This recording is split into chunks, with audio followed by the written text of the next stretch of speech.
Армысыздар достар, ауыл шаруашылығы тақырыбымен ауыратын біз сияқты жандар үшін бүгін керемет күн. Неге десеңіздер, дәл қазір мына менің артымдағы алқапта жаңа дала Green Day 2025 мамандандырылған ауыл шаруашылығы көрмесі өз жұмысын бастайды. Осынау ауқымды шараға әлемнің 20-ға тарта елінен 200-ге жуық компания қатысуға ниет білдірген. Бұл аз десеңіздер 5000-ға жуық агробизнес пен агросектордың кәнігі мамандары осы көрмеден табылып отыр. Ендеше бұл көрме несімен қызықты? Жүріңіздер, бірге тамашалайық.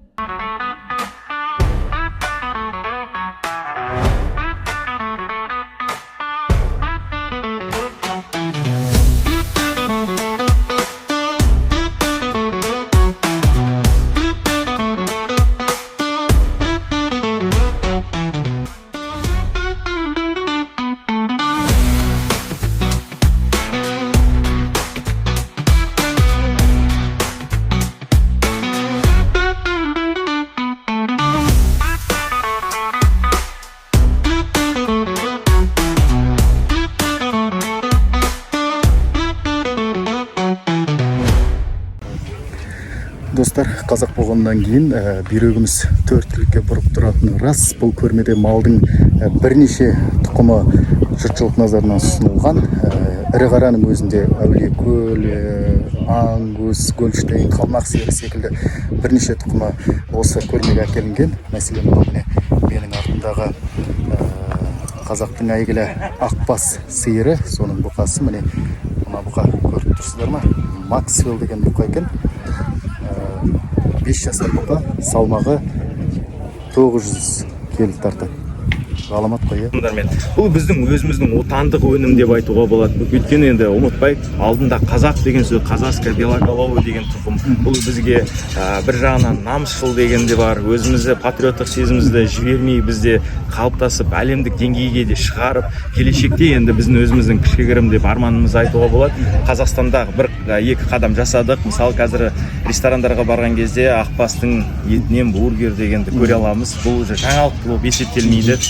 Ал біздің енді мақсатымыз әлемде осындай ашқан кезде ақбастың бургері деп, ақбастың стейкісі деген сондай әлемге жету деген дәреже өзімізге мақсат қойып жатырмыз. Достар, сиырдың қалмақ тұқымы дегенде естулеріңіз бар ма? Міне дәл менің артымда тұр. Қазір көп шаруалардың аңсары осы тұқымға ауып отыр.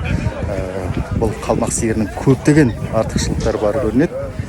Міне қазір осы елімізде қалмақ сиыры тұқымының палатасы бар. Арнайы осы тұқымын жұмыс істейтін.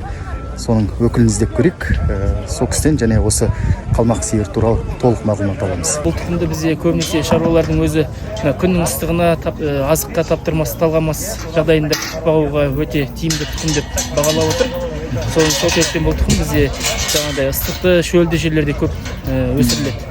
Енді алдағы уақытта жоспар осы бізде Ақмола облысы бар, Қостанай облысы бар, Қарағанды облысы, Ұлытау орталықтарына осы тұқымды көптеп әкелсек па деп отырмыз. Енді өздеріңіз қазір білесіздер, климаттық жағдай қалай болып жатыр. Шаруалардың барлығы бұны ескере отырып, қызығушылық танытып отқандары бар. Тұқымның ерекшелігі бұл енді тоннаға дейін салмақ береді. Азықты қатты талғамайды, суға, шөлге бәріне төзімді. Мүйізді тұқым болып келеді. Жұмыс істегенге өте ыңғайлы. Сонымен қатар бұл тұқымдардың жаңа бағасына да қызығушылық танытып отқандар бар. Қаншадан дейді. Айтатын болсам, өңірлерге байланысты енді негізгі бағасы 350 мыңнан бастап 550 мыңға дейін барады. Бұл жаңа туылған төлдерге баға. Сонымен қатар бұларға берілетін субсидиясы бар, мемлекеттен қолдау. Егер племенной мал сатып алатын болса 150 мың теңгеден береді. Яғни сіз 350-ден 400-ден алатын болсаңыз, қайтарымды 150 мың теңгесі бар. Сатушы фермерлер болатын болса, бүгінгі осы жағдайға өзгерістерге сәйкес правила субсидированияға, онда сатқан шаруашылыққа 15 мың теңге несі алады, қайтарымды сомасын алады. Достар, міне малдар тұрған қатармен өтіп бара жатып, өзіміздің Еділбай қойлары көзімізге оттай басылды. Бұл енді міне құйрығы тегенедей осындай қойдың біреуін сойып, құдаңды, әулеттің үлкендерін, сыйлы адамдарыңды қонаққа шақырсаң, жерге қаратпайды ғой шіркін. Достар, міне көрмеге қазір еліміздің ауыл шаруашылығы министрі келді. Көріп тұр ма, жоқ кісілер келді. Құлай берсін. Қазір қойлардың тұқымдарымен танысып жатыр. Бордер, жаңа айтып кеткен Еділбай.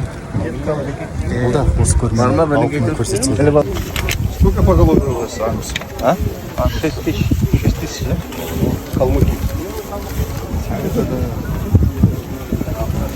Ал достар, мынау Суфоль тұқымды ағылшын қойлары.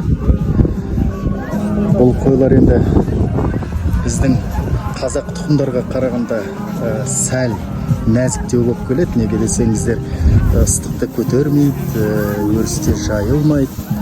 Көбіне осы жаңағы салқын жерде, қыста жылы жерде, таза су, жаңағы құнарлы азық жеп тұрғанды жақсы көреді.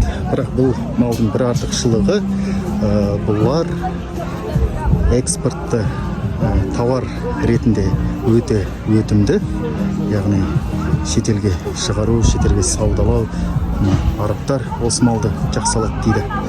Міне қазір Сүлейменов деген шаруа қожалығы осы Суфоль қойларын жаңағы сатумен, өсірумен айналысады. Өзіміздің осы Астана іргесінде Астрахан ауданында орналасқан шаруа қожалығы.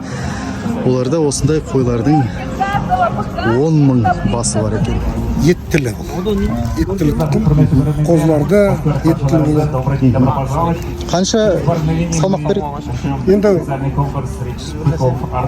3,5 ай 4 айда 28-30 килограмм ет береді. Еділбаймен қосқан. Максималды? 30 килограмм, енді максимальный өздері тірі салмағы 150-160 килограммға дейін барады. Бұл қанша нарықтық бағасы бұл қойлардың? Бұларды енді біз миллионнан алғанбыз, миллион теңгеден. Bir басын ба? Bir басын. Жас кезінде. Енді қазір кросс деймізде етке сатамыз. Қай жақтан алдыңыздар? Біз бұны Чехословакиядан әкелдік. Қазір сата алып жатсыздар ма бұларды? Нарықта? Қанша бастан жіберіп отырсыздар? Қайда жіберіп отырсыздар? Енді етке өткіземіз, мясокомбинаттар болады ғой, енді шетелге шығарады. Экспорттық мал болып тұр ғой. Экспорттық мал. Достар, қазір еліміздегі ең үздік бұқалардың байқауы өтіп жатыр. Жеңімпаз бұқаны ақш, Ұлыбритания, Австралия сияқты елдерден келген әділ қазылар алқасы анықтайды. Ал жарыста жеңіп шыққан бұқаның иесіне мына трактор сыйға тартылады. Ортамызға Алапат атты бұқасы шыға келді. 2024 жылы туылған, жасы 17 ай. Кешенді класы элита рекорд. Туған кездегі салмағы 28 килограмм, енесінен айырғандағы тірі салмағы 207 килограмм, 12 айдағы тірі салмағы 427 килограмм. Жаңадала Грин-Дэй 2025 көрмесінде ауыл шаруашылығы техникаларының көптеген түрі қойылған. Жерді жыртатын, бидайды себетін, алқаптарды дәрілейтін небір техникалар көздің жауын алады. Солардың ішінде біздің қызығушылығымызды туғызған ғылыми техникалық прогрестің соңғы жетістігі десек те болады. Ол мына агродрон.